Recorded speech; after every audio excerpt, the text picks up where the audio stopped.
This is Rick with AmazingAccuracy.com, and today is August 20th, 2020. It is currently 9:24 a.m. Chicago time. All right, we're going to take a look at the British pound currency futures, of course, and you're looking at the weekly chart of the British pound. You can see the W here has been pressed, and this is the British pound file that is loaded here. And this has been updated as of yesterday, August 19th, so it does not have today's price on here. It's an end of day chart, which means I don't update it until after the day session closes today.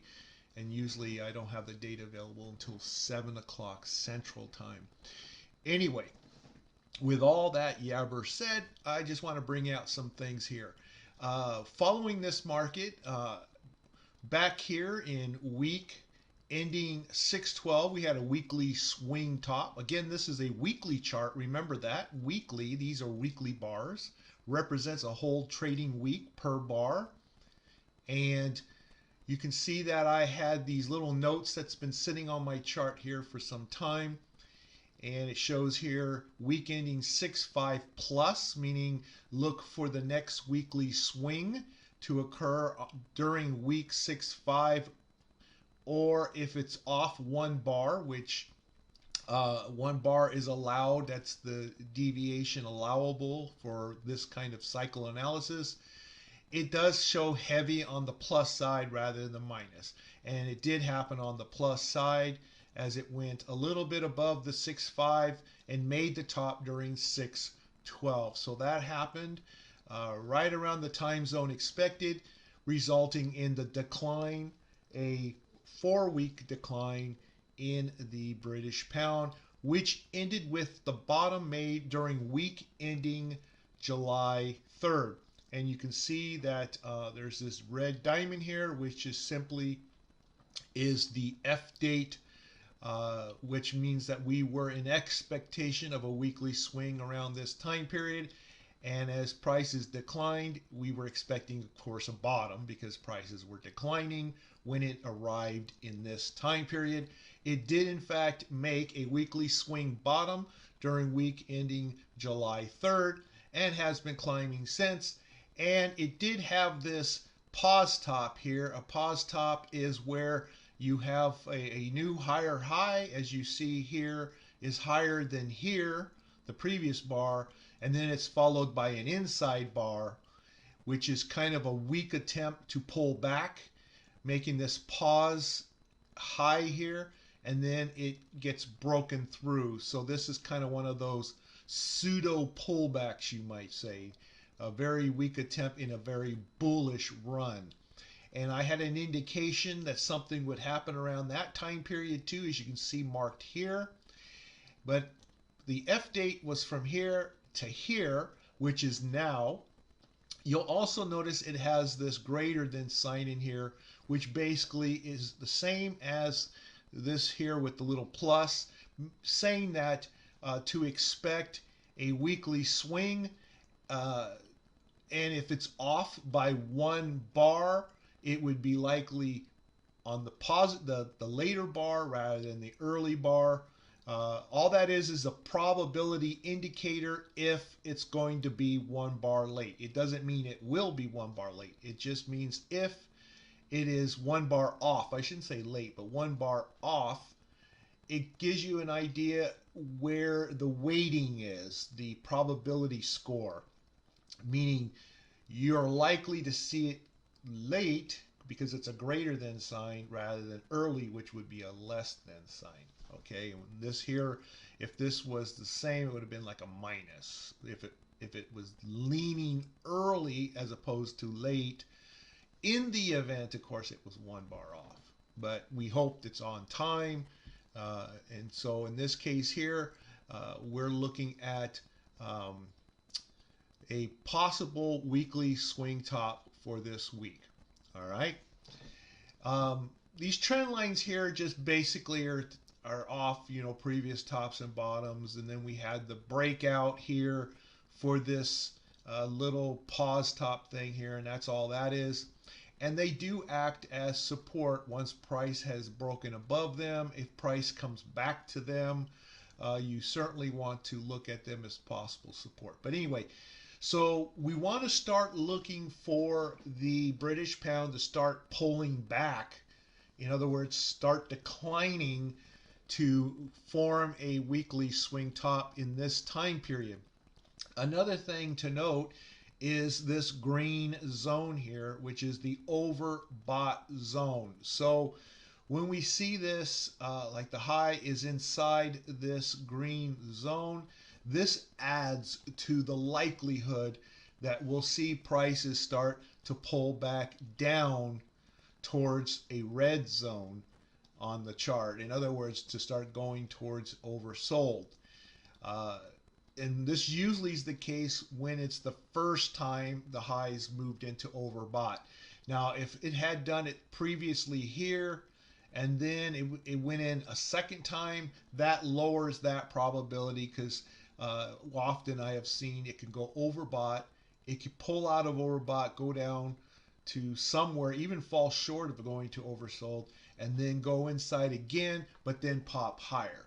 At some point, it has to go higher. That's just, nothing stays as resistance forever. So the more resistance gets hit, the weaker the resistance becomes. That's pretty standard technical analysis understanding. I'm not revealing any wow type information there. Okay. All right. So with this expectation based on this weekly F date, now that we've seen that this one was nice and successful, we're going to, of course, add that same level of faith that this will likely produce a weekly swing top and start seeing some movement down. I'm anticipating the next weekly turn or attempt to turn if it ends up like one of these things. And there's one right here too, by the way. If you see this, here's another pause top. Higher high followed by an inside bar, and then it got broken out to the upside this week. But this is the next cycle indication here is week ending September 18th with, if it's off a bar, the probability is just a little higher to be late rather than early. But that's all it means. It doesn't mean it will be late, and it doesn't mean that it can't be early. Okay, you really want to center around week ending 9/18. But this is just a little additional information based on historical cycle information that I have. All right. And then going over to the daily chart of the British pound. Yeah, we've had a lot of ziggy and zaggies going on up here.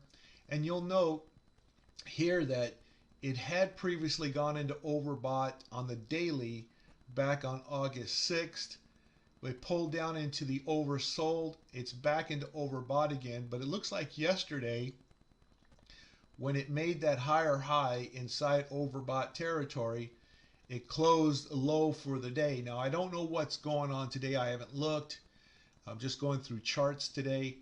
But it looks like we got an outside bar here. You got a higher high and you got a lower low. So obviously we're going to have a swing confirmed. Whether it's a swing top or a swing bottom, we're definitely got a swing that's going to confirm because of the fact that it has the extreme on both ends. And here you can see that we have a daily F date. So we were expecting some kind of a swing turn. We're going to get it. That's guaranteed because of that outside bar. Previously, we had this top here. It pulled back. In other words, we have this pause formation once again. Inside bar broke out.